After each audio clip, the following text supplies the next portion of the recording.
Uma podcaster bariatricada. Sim, muito prazer, eu sou Mariela Parolini. Bariatricada desde novembro de 2020, com quase 40 quilos eliminados, já com reparadora. Virei podcaster para contar minha história, com suas dores e delícias. E amo conversar com quem entende do assunto.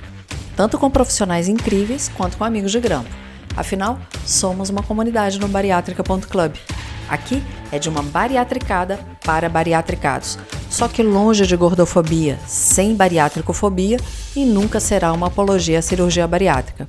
Então, se a sua Nutri já liberou, pega o seu café e vem comigo. Olá, vamos tomar esse café? Se a Nutri liberou, vem embora tomar café, porque só quem gosta de café e fica 3 meses sem tomar, sabe o que é isso depois da bariátrica. Mas a gente vai falar de um outro detalhe aqui. Eu tô vendo ali um cacau e me lembrei algumas coisas que tem a ver com hormônio, com libido, tipo assim, tá com TPM, dá vontade de comer chocolate? Ou a cafeína que tá aqui no café já ajuda a tirar a vontade do doce? Não sei. Mas quem tá aqui hoje é a doutora Luísa Guerra, endocrinologista, que vai falar sobre essas alterações hormonais que acontecem depois da bariátrica, que vão interferir nas questões sexuais, tanto de homens quanto de mulheres. Doutora, obrigada por aceitar bater esse papo aqui no Bariátrica. É um prazer mais uma vez te encontrar.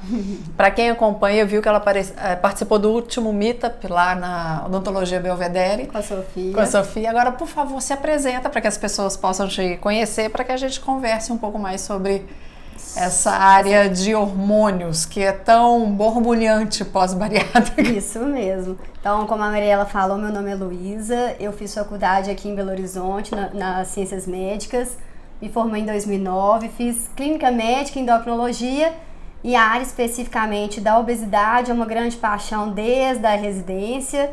Então, trabalho muito com os pacientes que fazem bariátrica e faço muito esse acompanhamento do pré e do pós-operatório de bariátrica. Então, o prazer é todo meu, fico lisonjeada pelo convite de poder estar com você de novo.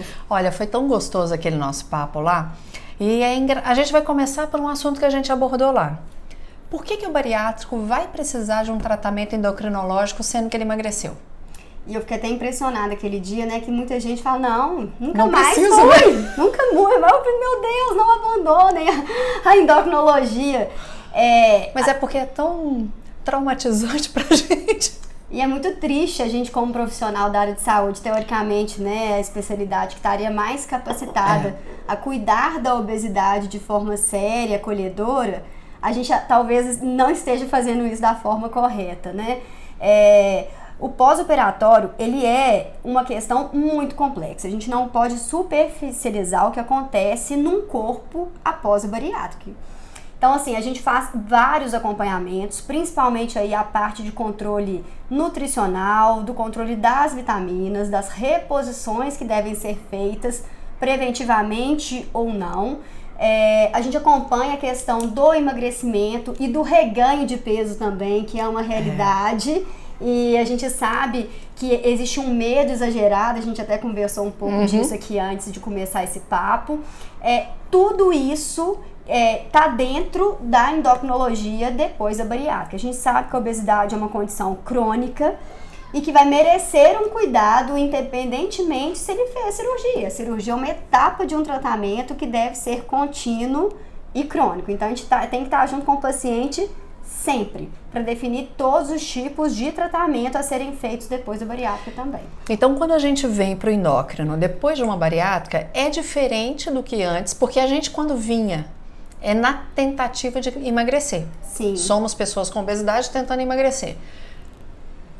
Medicamento, seja o que for, frustrou. Sim. Por isso que a gente foi para a bariátrica. Mas aí, a qualidade que a gente tem que ter pós-bariátrica. Então eu vejo que aí é a diferença. O tratamento endocrinológico agora, ele muda o foco, muda a perspectiva. Ele vem para uma qualidade na saúde. Isso. Então vamos falar. Eu comentei, gente, com ela antes de começar a gravar, que uma coisa que tem acontecido comigo, quem acompanha sabe que eu como muito pouquinho ainda. E eu comecei a ficar com receio. Para falar a verdade, às vezes até medo de comer um pouco mais quando me dá vontade. Ai, que medo de engordar de novo. E você me disse que isso é comum. Muito.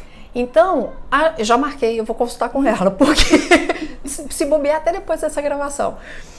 Porque eu não quero ficar assim, eu quero ter essa qualidade, né? De qualidade de vida e de nutrientes no meu corpo. É isso aí. Isso até no processo de quem não fez a bariátrica, quem está buscando um emagrecimento saudável, é super importante.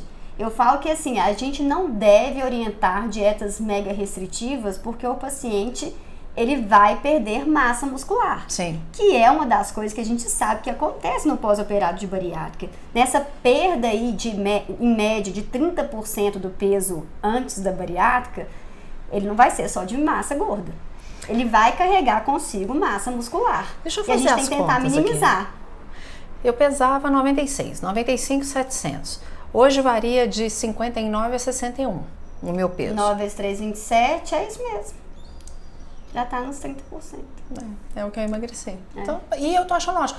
Eu acho assim, quando eu tô na casa dos 59 me incomoda. Por quê? Porque com 49 anos, quase 50, já me incomoda aqui a face.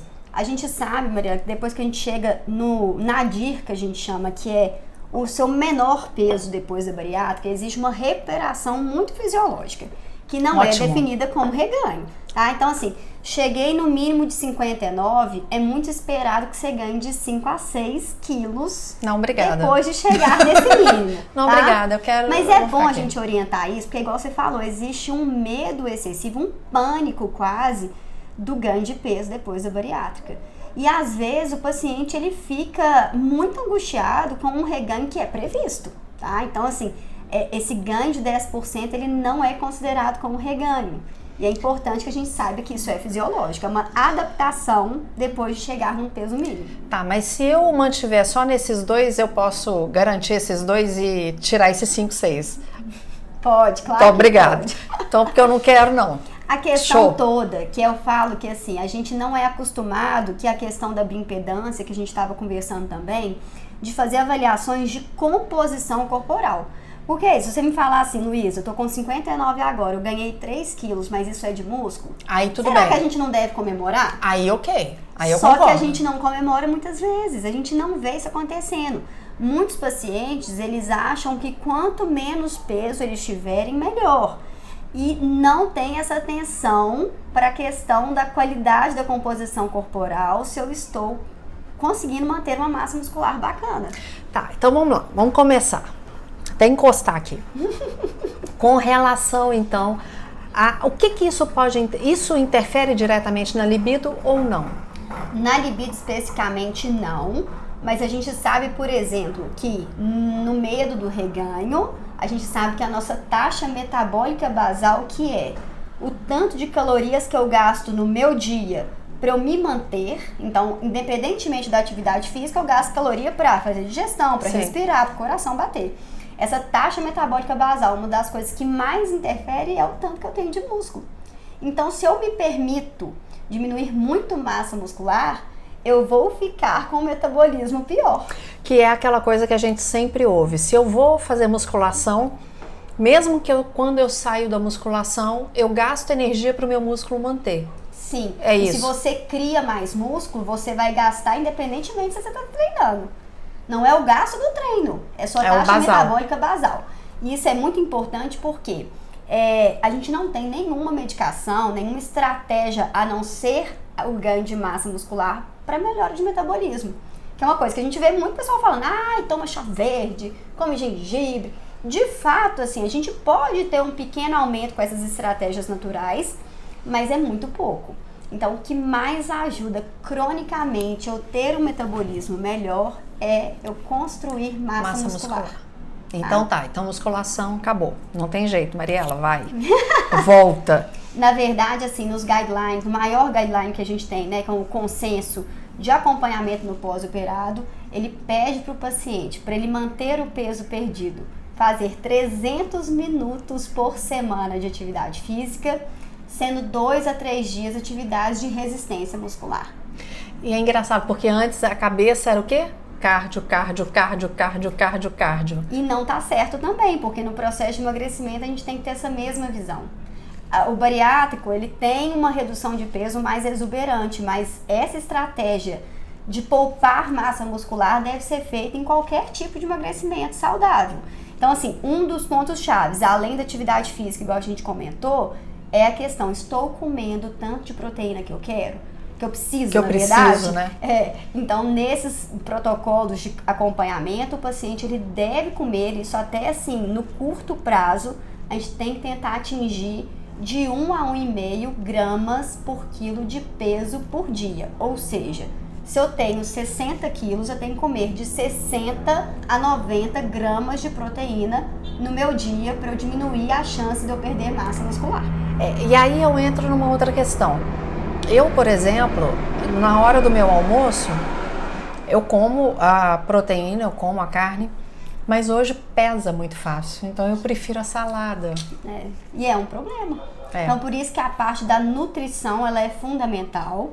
Quem faz essa parte do planejamento alimentar, tanto no pré quanto no pós, é a nutrição. É um campo que a gente não deve invadir, eu falo que isso é antiético, mas a gente pode tentar dar dicas como equipe multidisciplinar e, se tiver necessidade, inclusive suplementar, né? Whey protein, etc. A gente pode usar se o paciente não consegue via alimentar. A minha nutri vive brigando comigo em relação a isso. Mari, aumenta a proteína na hora do almoço, mas esse é outro assunto.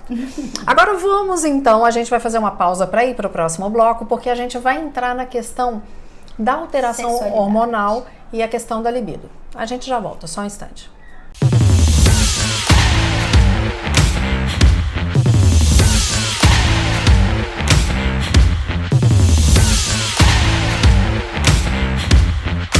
Bom, falamos do ganho de massa, da importância, mas agora como que fica a questão de hormônio mesmo e libido, que interferem na libido depois da bariátrica? A gente sabe, assim, a gente pegando essas revisões, né? Eu peguei uma revisão recente, uma revisão de 2020, a gente sabe que a função sexual, de um modo geral, tanto no homem quanto na mulher, melhoram depois da bariátrica. A gente sabe que as disfunções sexuais são infinitamente mais frequentes no público feminino do que no masculino, né? A gente tem várias melhorias, né, na qualidade da função sexual por causa da percepção corporal, da autoaceitação, da questão da autoestima. Então a gente sabe por esses estudos que geralmente existe uma melhora significativa, mas comparadas com as mulheres que nunca tiveram obesidade, ainda existe uma taxa maior de disfunções sexuais. É engraçado. Eu vou falar antes da plástica e depois da plástica. Antes da reparadora, o que acontecia? A quantidade de pele. Às vezes incomodava até na relação. E eles relatam isso nos estudos, tá, Mariela? Porque eu lembro que aqui na lateral, às vezes grudava. É engraçado. Quando você vai mudar de... no inglês de hanging skin, que é justamente essa pele que está sobrando. Ela atrapalha, sim, ela é um dos marcadores de redução na função sexual no pós-operário. Aí, tá vendo? E pensa na questão, na dinâmica mesmo, né? Sim. Você é muito magra. Então, assim, só quem já passou pela obesidade para entender isso. Quando você tá ali no ato sexual, essa pele, dependendo de como que você mexe, sabe aquela coisa que gruda, que te atrapalha? Sim. E eu achava que não era tanto até eu fazer a reparadora. Na hora que eu faço a reparadora e não tem mais essa pele, eu falei, gente, que diferença. Era isso que estava incomodando muito, né? É impressionante. E fora que tem uma outra coisa. O corpo que eu passei a enxergar, porque eu nunca tive um corpo magro na minha vida. Então, é muito engraçado você, num bom sentido, né? Você olhar e falar, nossa, realmente eu tenho uma bacia grande, eu tenho um quadril largo. Aí eu consigo entender qual é o contorno do meu corpo e como ele está agora. Perfeito. Né? E isso diretamente influencia na questão sexual emocionalmente, não só na questão fisiológica. E você fala uma coisa muito interessante do reganho, que eu vi num estudo, um dado muito legal, que é as pacientes que não melhoram tanto a função sexual, geralmente são mulheres que têm um humor mais deprimido, têm um relato de depressão maior depois da bariátrica, que a gente sabe que as questões psicológicas pesam muito na libido, obviamente, e são mulheres que têm um medo muito exagerado do reganho ou que têm mais reganho. Então você vê que até o reganho interfere na função sexual. Então essa mulher, ela pode melhorar quando ela emagrece, mas se ela tem um reganho, ela volta a ter uma tendência a ter uma função sexual pior. Lembrando que a função sexual não é uma coisa simples de ser medida. Sim. Pensa. Mas eles usam, geralmente, nesses estudos, um score, um cálculo, que pega várias questões. Então, desde excitação, desejo, orgasmo. Então, eles tentam fazer esse cálculo aí, que não é uma coisa fácil, a tabela é uma tabela super difícil. Imagino. E é muito legal isso porque a gente brinca na medicina de uma forma muito generalista que o homem, a libido do homem é quase um botãozinho liga e desliga. E que o da mulher é um painel de controle de avião. Exato. Então, até pelo score eu fico assim, meu Deus do céu, realmente a parte da função, do desejo sexual da mulher é uma coisa muito complexa e realmente a gente não pode subestimar nenhum dos aspectos. Uma coisa que eu tinha te falado também, que é fundamental, é assim, quem que é essa mulher? Que eu adoro pegar estudo, né? Mas a gente sabe que o estudo ele é um rumo. Sim. E que a gente deve sempre na medicina individualizar. Então assim, essa mulher ela tinha ovário polimicrocístico, essa mulher ela quer engravidar, essa mulher está na menopausa. Então todos esses pequenos fatores, independentemente da bariátrica, eles vão interferir de como essa função sexual vai variar depois da cirurgia. E aqui a gente está falando da mulher, mas eu me lembro que outro dia, recentemente, o Dr. João Sucupira, eu até o entrevistei, é um ótimo cirurgião de João Pessoa, é um cara fantástico, ele responde muita caixinha de pergunta. Ele estava falando sobre o aumento do pênis.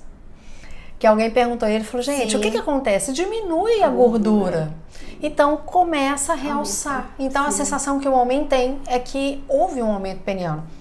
Para o homem, isso traz uma virilidade absurda. Com certeza, acredito eu, que deve dar para ele uma libido muito maior. Apesar de que algumas pessoas já me falaram que tem homem que fica uns 5, 6 meses depois da bariátrica sem conseguir ter ereção. Lembrando que assim, quando esses estudos avaliam melhor, eles não avaliam a curto prazo mesmo, não. A gente sabe que o período agudo depois da bariátrica é um momento muito difícil para o nosso corpo. É um momento de readaptação metabólica, hormonal. Então, assim, geralmente eles avaliam com 4 anos. Então, realmente eles esperam essa fase aguda. A gente tem uma condição no homem que é muito frequente quando se tem obesidade mais grave, que a gente tem uma sigla que chama MOSH, que é M-O-S-H, que é o hipogonadismo masculino relacionado à obesidade. O que é isso? É uma redução da testosterona relacionada à obesidade. A gente sabe que a MOSH com emagrecimento do pós-operatório melhora também. Então esse homem ele tá com a autoestima melhor, ele tá com um volume de pênis aparentemente maior, né? Que a gente sabe que não é o aumento do pênis, é a redução da gordura pélvica. E a gente tem uma melhora absurda de testosterona. Não é só depois da bariátrica. A gente sabe que o emagrecimento em si, se a causa do hipogonadismo, dessa redução da produção de testosterona, se for a obesidade, melhora de uma forma muito significativa. É muito interessante.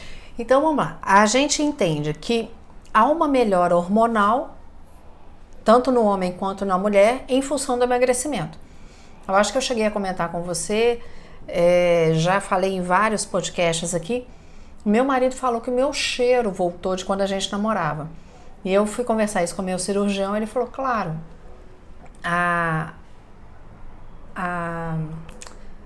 o processo de infecção que a gordura traz. A inflamação. A inflamação, obrigada. A palavra é essa. A inflamação que a gordura traz e que estava afetando suas glândulas foram embora. A obesidade é uma doença muito complexa também e muito multifatorial. Então é isso, a gente ir voltando, né? Eu falo que assim, quando a gente engorda, né, e o paciente tem aquele excesso de gordura, é uma cascata de coisas que vão acontecendo, interagindo e vai realmente virando um ciclo vicioso para perpetuar aquela situação ali de inflamação e obesidade. E o contrário também é verdadeiro, né? Então, assim, por exemplo, nas mulheres antes da menopausa, Muitas têm distúrbio, né? A gente sabe que o maior distúrbio menstrual é a síndrome dos ovários polimicrocísticos. É uma condição que tem uma associação muito frequente com sobrepeso e obesidade e é uma condição que melhora muito depois da bariátrica ou de qualquer grande emagrecimento. Inclusive, vários guidelines nesses consensos e nesses estudos, eles colocam assim, oriente firmemente para o seu paciente. Eles falam que a gente orienta pouco em relação a isso, porque muitas vezes a mulher às vezes tem até sexo desprevenido. Não, nunca engravidei.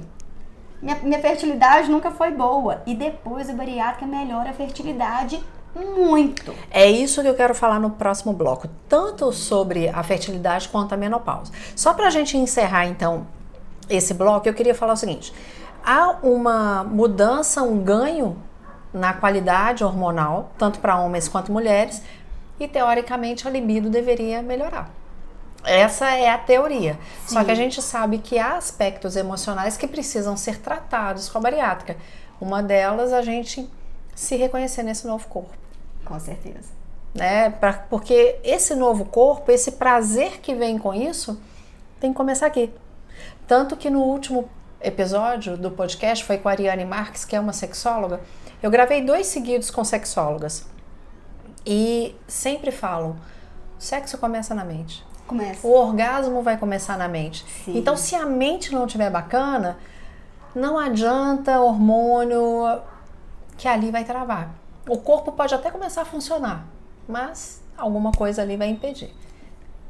Só finalizando, a gente tem que lembrar que os transtornos, né, da função sexual, ou a gente tem um distúrbio mesmo, né, que é o transtorno sexual hipoativo, a incidência, chuta, quantos por cento você acha da população geral? Isso não pegando só em pacientes com obesidade.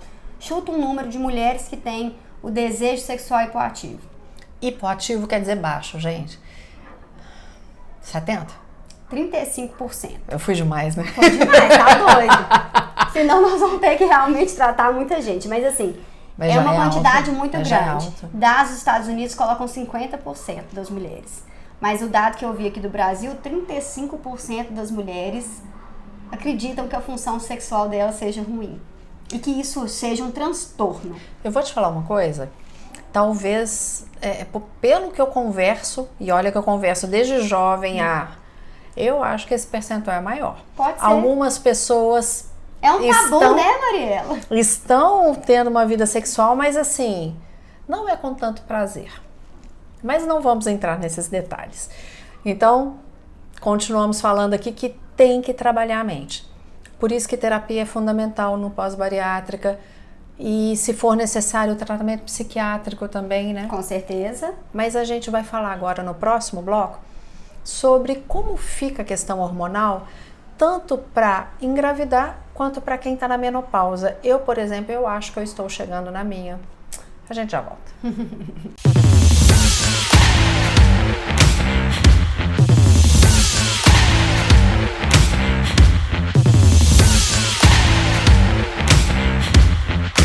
Doutora Luísa, já começou falando aí que acontece muito de engravidar. Mas o que acontece com o ovário micropolicístico para poder melhorar? E no espermograma do homem também tem alteração?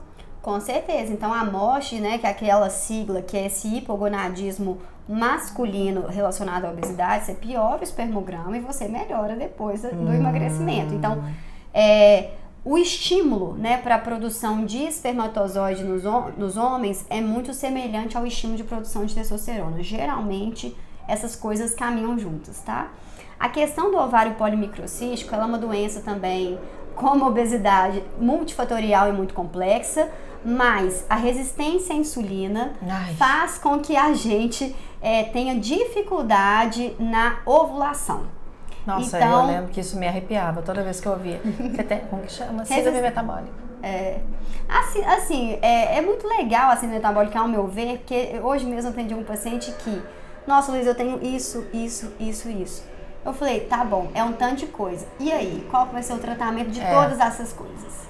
Então, a síndrome metabólica nada mais é do que várias condições que que aumentam o risco cardiovascular, de infarto, de AVC desse paciente, que tem geralmente uma tendência a ter excesso de gordura, principalmente se essa gordura for mais visceral, um ganho de gordura mais na região central do corpo.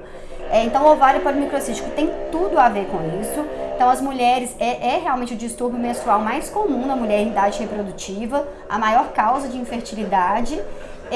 E isso acontece porque a gente não consegue sinalizar para o nosso ovário a ovulação. Então, aquela mulher, ela vai ficando vários períodos só na fase que a gente chama de folicular, que é a primeira fase do ciclo menstrual. Ela não forma o corpo lúteo, que acontece depois da ovulação. Então, ela não produz progesterona. Então, nisso, ela fica sem menstruar, recebendo só estímulo de estrogênio não contrabalanceado pela progesterona. Quando ela sangra rios, porque ela ficou, teoricamente, recebendo estrogênio, sem contrabalancear isso com a progesterona. E quando você emagrece, todo esse ciclo ele é rompido. Então, essa mulher, ela começa a ovular, começa a ter ciclos regulares. Uma coisa que ela nunca teve. E a fertilidade dela aumenta. E existe um outro detalhe muito importante, que é, apesar de a gente não ter muitos estudos em relação a isso, eles desaconselham o uso de anticoncepcional oral depois da menopausa. Da menopausa não, da bariátrica. Desculpa, depois da bariátrica. Isso aí eu vejo muito em grupo, porque por causa da absorção, né? Exatamente. A gente sabe que qualquer método contraceptivo tem um índice de falha, e esse índice de falha ele pode ser aumentado quando você faz uma cirurgia que muda o seu trato gastrointestinal. Isso é um pouco mais evidente nos pacientes que fazem o bypass em Y de Roux, mas assim, eu de um modo geral, se não quer engravidar mesmo, né, e é preconizado que as mulheres não engravidem nos primeiros 18 a 24 meses, né, a gente tem que esperar essa fase de perda de peso muito rápida. A mulher não engordar nada na gravidez pode repercutir na parte fetal. Sim. Então, a gente tem que ter um cuidado de prevenir gravidez ativamente nesse 1 ano e meio, 2 anos depois da cirurgia, para deixar toda a casa equilibrada, que aí se ela tiver o intuito de engravidar, com certeza a gente tem vários estudos falando de melhora de fertilidade e também de melhora dessa gravidez. Essa gravidez, no contexto de um emagrecimento, ela é mais saudável, mas a gente tem vários detalhes, né? Então, assim, essa mulher, ela tem que acompanhar a cada trimestre. Muitas vezes a gente tem que usar uma dose de vitamina muito maior do que antes da cirurgia, por causa da absorção e da demanda, né? A gente tem um fetinho ali que está dependendo de vocês. Então, assim, a gente tem muitas vezes que usar os ferros venosos, doses mais altas de vitamina B12. Então, tudo isso, né? Porque a gravidez já é muito complexa, então é mais uma coisa que a gente tem que ter uma atenção. Os guidelines de acompanhamento do pós-operatório de bariátrica numa gravidez. A gente não deve fazer, por exemplo, o rastreio tradicional que a gente faz para diabetes gestacional, que é tomar aquele líquido doce. Nossa, você imagina, você consegue pensar. Imagina tendo dumping. Mas acontece. Hipoglicemias graves. Aqui, eu até arrepiei, só de lembrar de tomar aquilo quando eu tava grávida. Gente, que sensação mais horrorosa. E às vezes isso é uma luta com o obstetra, porque às vezes ele não tá acostumado a ver aquela pessoa que é pós-operada. Então, assim, a gente não deve fazer, tá? É orientado a gente desaconselhar fazer esse tipo de rastreio, porque pra mulher é cruel. Não. É cruel. Pelo amor de Deus. E a gente não tem validação desse exame para fazer esse rastreio para diabetes gestacional nesse contexto de cirurgia. Então, não façam, não é para fazer. A gente pode fazer até uma glicemia pós-prandial, que é depois da refeição, mas tomar aquele líquido que é o destrozol, que é glicose pura, de rápida absorção, que é um prato cheio para dumping, não faz sentido pra gente. Gente, eu lembro, os dois, o Bernardo e a Anabelle, isso é tão ruim, gente. O Bernardo vai fazer 24 anos, a Anabelle tem 17, você tá falando, eu tô lembrando das vezes em que eu fiz, porque eles mexiam tanto, e eu passava tão mal com aquele negócio, pelo amor de Deus, é muito ruim. Não é brincadeira. Não, aquilo ali não. Credo. Bom, então, são esses cuidados porque pode engravidar mais fácil. Eu vejo muito em grupo falando para usar a DIU. O DIU, a gente tem outras formulações na paciente que às vezes, por exemplo, os DIUs, né, os DIUs de fato hormonais, Cailina, Mirena, eles duram 5 anos de modo geral. Então, se essa mulher falar assim, Luiz, eu tô com dor porque daqui a 2 anos eu quero engravidar, vou ficar aí, teoricamente, 3 anos eu vou dispensar o DIU, a gente tem outras formulações, a gente tem adesivo, a gente tem anel vaginal, a gente tem implante subdérmico, que não é o chip da beleza, tá, gente? A gente tem um único implante subdérmico, que é um anticoncepcional, que chama Implanon. Então, assim, todas essas são possibilidades não orais. Então, o importante é que não seja oral, mas não precisa ser o dispositivo. A questão do DIU é que ele é muito bom porque se você usar principalmente o hormonal, no meu caso, assim, eu sempre peço para as mulheres tentarem usar o hormonal para reduzir o fluxo menstrual, melhora muito a questão da cinética do ferro, diminui o risco dela ter anemia por privação de ferro. Tá, mas aí eu vou contar o que aconteceu comigo. Eu coloquei o hormonal em 2009, se não me engano foi 2009. Quando foi 2010, eu tive problemas. Eu não me adaptei e os problemas foram tão graves que eu tive que tirar meu útero. Por causa do DIU? Ele exacerbou os miomas e endometriose que eu tinha. Foi uma reação do meu corpo. Eu vejo um monte de gente dando certo Sim. com o hormonal. Eu já tinha usado sol de cobre antes. Entre uma gravidez e outra, não tive problema nenhum. Então aí agora já entrando até em pessoas que fazem a bariátrica com mais de 40, mais de 45. Eu fiz com 47, hoje eu tenho 49, faço 50. Não sei se eu estou na menopausa ou não. Acredito que eu esteja entrando. Como eu não tenho útero, eu não tenho como saber. Mas vamos supor que eu já estivesse na menopausa. Sim. O que eu deveria fazer para ter uma qualidade melhor na menopausa sendo bariatricada? Além de musculação, que já me disseram. A questão da menopausa, ela é mais uma transição para a mulher, né? Eu falo quantas transições as mulheres não têm que passar e se adaptar. Lembrando que é muito legal a gente fazer esse paralelo. Você lembra o tanto de alteração hormonal que você teve antes de fato de menstruar? Nossa, eu acho que então, sim. Muda a pele, né? Aumenta a acne, começa os pelos, graças que a gente chama a de Deus, pubarca. nunca fui. Aqui, ó. Tem aqui a puberdade retardada. Mas eu lembro de Mas pelo. é isso. E na menopausa não é diferente. Então, assim, a gente sabe, na mulher que tem útero, que a gente define a menopausa classicamente quando ela fica 1 ano sem menstruar. Mas não é aí que começam as alterações hormonais, obviamente que não. A gente sabe que, então, uns 5 anos antes, a gente já tem uma fase, que a gente chama, às vezes, genericamente de climatério, onde a mulher ela já começa a ter sintomas menopausais possíveis. Quais são? Entre eles, a redução da libido, mas o principal disparado, a gente chama de sintomas vasomotores. Fogacho, que é aquela onda de calor clássica que vem principalmente à noite, atrapalha às vezes a qualidade do sono, chega a mulher a molhar às vezes o pijama, a roupa de cama e depois muitas vezes seguido de fica calor. Então assim, fica frio, fica calor, fica frio, fica calor, o parceiro fica assim, eu ligo ou desligo o ar-condicionado e é realmente uma situação muito chata e por acontecer mais à noite, eu acho pior ainda, porque é isso, piora a qualidade do sono e isso gera outros reflexos, né?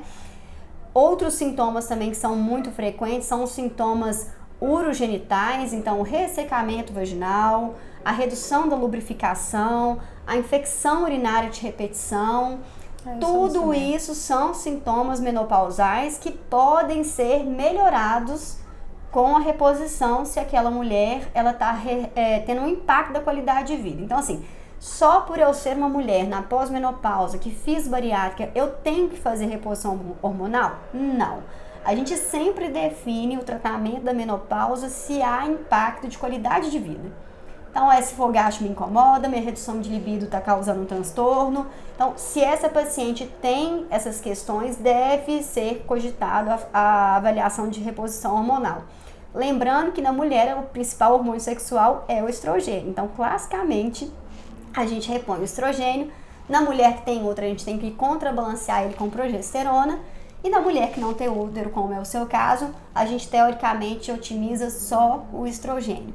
Eu gosto de enfatizar isso porque existe uma tendência mundial de abuso de uso de testosterona que não é recomendado numa reposição pós-menopausa tradicional. Tá? Então, agora qual é o ganho que eu vou ter com isso? Na parte do pós-operário de bariátrica, a gente tem algumas questões. Como, uma das principais é a questão da massa óssea, né? A gente sabe que a privação do estrogênio, ou parar de produzir o estrogênio pelo meu ovário, isso aumenta a chance de eu reduzir a minha massa óssea. E se eu faço essa redução, eu aumento o risco de eu ter osteopenia e osteoporose, que são doenças muito prevalentes também, e que acabam aumentando o risco de fraturas, né? Então, por que a gente trata e avalia a massa óssea com carinho? As fraturas, a gente chama de fraturas por fragilidade, que são fraturas onde o paciente ele não precisa de cair, sem trauma nenhum que o paciente fratura, elas aumentam muito a morbimortalidade do paciente. O que é isso? Morbidade o paciente sente dor pro resto da vida se ele quer fraturar uma coluna. E, por exemplo, a fratura de fêmur especificamente, que é muito correlacionada com osteopenia e osteoporose, ela tem uma altíssima mortalidade, porque ela realmente, não é fácil de fazer uma cirurgia de recuperação aí dessa fratura de fêmur. E eu tô pensando, que você tá falando, eu tô imaginando. Antes, se caísse, tinha gordura para poder amenizar. Amortecer agora não tem mais, é o osso direto. E lembrando, né, que associadamente a isso, a gente tem que ter muito carinho na questão do cálcio depois da cirurgia bariátrica. Eu vejo na minha prática clínica, assim, a recomendação formal seria a gente orientar vocês terem no plano alimentar de 1.200 a 1.500 miligramas de cálcio por dia. Geralmente uma porção de laticínio tem 250, então vamos lá, não é fácil de chegar nisso aí. A gente tem que tentar atingir isso ou com suplemento, comprimido de cálcio. O sal de cálcio que a gente mais usa é o cálcio citrato malato, que tem uma absorção um pouco melhor para o pós-operário de bariátrico. O carbonato, que é o que a gente mais usa, de um modo geral, a absorção suas é muito pior. Então tem vários detalhes a serem cumpridos. Mas pode ser tentado via alimentação, mas não é uma coisa fácil. Então, cálcio e vitamina D tem que estar bons, isso independentemente se eu estou na menopausa. Depois da menopausa, a gente tem que ficar mais de olho ainda. Você tem dúvida? Eu tenho um monte. Mas, fica o seguinte, procura um endócrino. Fez a bariátrica, vai no endócrino, porque a gente quer ter saúde. O sucesso da bariátrica é ter saúde. A curto e longo prazo, né? Porque a questão da massa óssea, a gente já pode ter essa visão antes mesmo da pessoa entrar na menopausa. Então, assim, não é uma coisa comum da gente ver, mas a densitometria óssea, que é o exame que a gente faz para ver a massa óssea, ele traz pra gente uma ideia de continuidade, porque eu consigo fazer agora, daqui a 2 anos, quando eu repito, eu consigo comparar. Na verdade, eu não, a máquina já compara isso pra gente. Então, eu sei se, mesmo estando no normal, eu tô perdendo mais massa óssea do que o normal. Então, eu já tenho esse dado pela densitometria bem feita. E eu consigo já traçar estratégias de como é que tá o cálcio aí? Tá tomando? Como é que tá a vitamina D? Estamos lembrando, estamos mantendo acima de 30, que é uma recomendação formal, né? O paciente, mesmo com menos de 60 anos, ou ainda não estando na menopausa, ele deve manter cronicamente a vitamina D dele acima de 30 quando se faz a cirurgia bariátrica. A D eu tomo uma vez por semana. Perfeito. E eu tomo B12 uma vez por semana e tomo as vitaminas 2 por dia. Perfeito. Muito bem, tá de parabéns. Vamos fazer agora, depois aqui, o check-up geral para ver como está essa questão da menopausa, porque eu preciso saber. Mas eu queria que você deixasse uma mensagem final para as pessoas, além dessa que eu falei, que é procure o endócrino. Isso. E os seus contatos, para quem quiser te achar, e também o time, né? Pois é, o time, ele é uma ideia aí de tentar trazer acessibilidade a um tratamento multidisciplinar, muito sério sobre a obesidade. É sempre muito complexo a gente tratar a obesidade, porque a gente não depende só do endocrinologista, a gente tem que ter um educador físico, a gente tem que ter nutrição, a gente tem que ter um apoio psicológico, e a gente sabe que mesmo a gente pegando aí nos melhores pacientes que têm convênio, isso não é fácil de ser colocado em prática, principalmente com profissionais que falam a mesma língua, que têm a mesma abordagem. Então a ideia do time é fazer tratamentos em grupo, no esquema híbrido, porque teria presencial e online, para a gente fazer realmente um direcionamento para esse paciente encontrar um caminho mais saudável lembrando que sem extremismos, né? A gente Sim. sempre é muito a favor do emagrecimento de uma forma saudável, pensando em qualidade de saúde física e mental, que é indispensável. Se não mudar a mente, não vai adiantar nada. E se não for confortável, né, Mariela? Porque assim, até que ponto a gente, às vezes, abusa da nossa parte emocional pro emagrecimento. E aí, se eu tô emagrecendo, mas em detrimento da minha saúde mental, social, né? Tô deixando de sair, a gente vê isso no consultório, tô deixando de aproveitar a minha vida porque eu não posso sair, porque eu vou beber, vou engordar, vou comer, vou engordar. Não. Então, assim, a gente trazer esse meio termo, né? E pensando de um jeito mais crônico nesse tratamento, é o que a gente vai tentar fazer no time, que é uma ideia nova que tá aí lançada já na internet. Quem tiver, teoricamente, interesse, entre sim. O nosso Instagram é Time Projeto, tá invertido. Time Projeto, gente, T-I-M-E, time mesmo. Isso.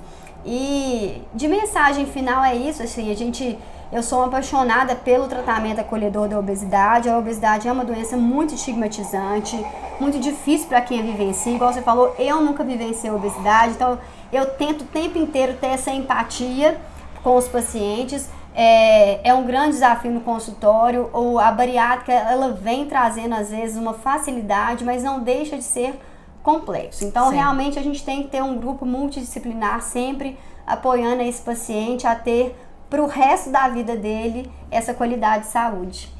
Doutora Luísa, mais uma vez, muito obrigada. E como que as pessoas te acham? Qual que é o seu Instagram? O meu Instagram é luisaguerra73, Luísa com Z. Então, @luisaguerra73, @time projeto, para você encontrar e conhecer esse trabalho. Quer saber mais? Entra no Instagram e conversa com a doutora Luísa. Aqui você já sabe, né? @bariátrica.club, @café com Mariela Parolini. Tô te esperando no próximo episódio, tá bom? Um beijo e Deus te abençoe. Gostou? Então clica para seguir e aproveita para compartilhar. Tem sugestão de algum assunto? Só encaminhar nas nossas redes sociais que nós vamos atrás de um profissional top para falar a respeito. Eu te espero no próximo episódio. Já deixa o seu café ou a sua água preparados.